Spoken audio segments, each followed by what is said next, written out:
industry dates back to the settlement of the Dutch missionaries who planted cocoa in the coastal areas of Ghana, which was then called the Gold Coast. However, these did not result in the spread of cocoa cultivation until Tete Kwashi, a native of Osu Accra, who had travelled to Fernando Po and worked there as a blacksmith, returned in 1879 with Amelonado cocoa pods and established a farm in Mampong, Equiaping.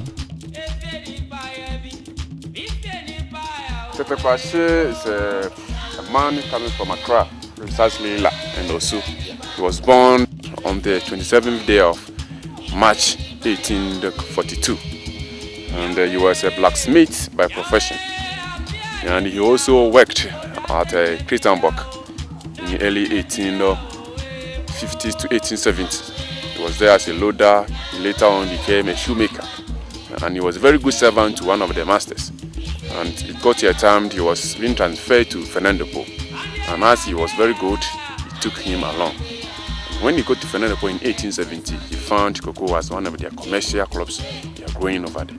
It was earning a lot of money because the Europeans had started using it, consuming the cocoa beans as one of their beverages.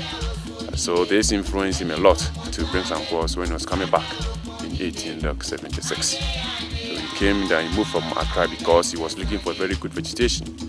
So he came and resettled at one point here. He was warmly welcomed, had a piece of plot, raised a farm, and after 3 years had a first cocoa farm.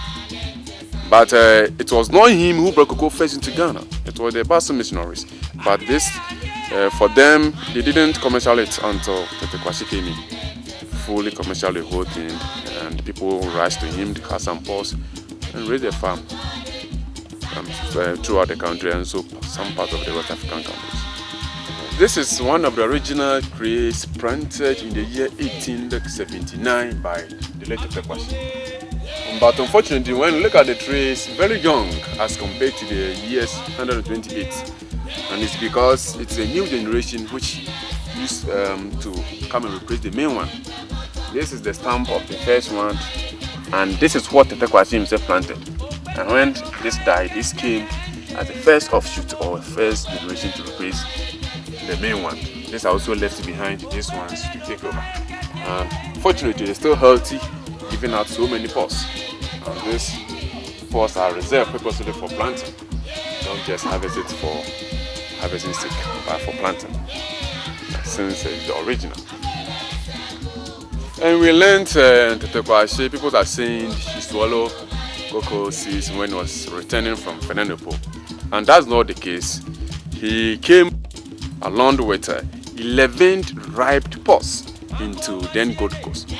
And the whole thing was, as he was a blacksmith and he went to Fernando Po, he helped the farmers over there. He gave them some tools that they work with, harvester, cutlass and others. So as a reward, they also gave him 11 of the pods to take it along. And so he took this to then Gold Coast. And when he came, he even managed to raise the farm at his hometown. So he used 5 of this at Osu. But due to the Atlantic Ocean and another 1 or 2 things, he couldn't survive. So he left with the remaining 6 to Mampong, where he had a very good vegetation, raised the farm.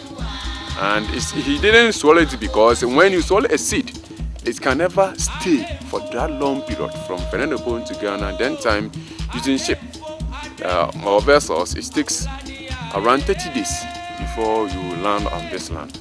And the seed cannot stand for that period.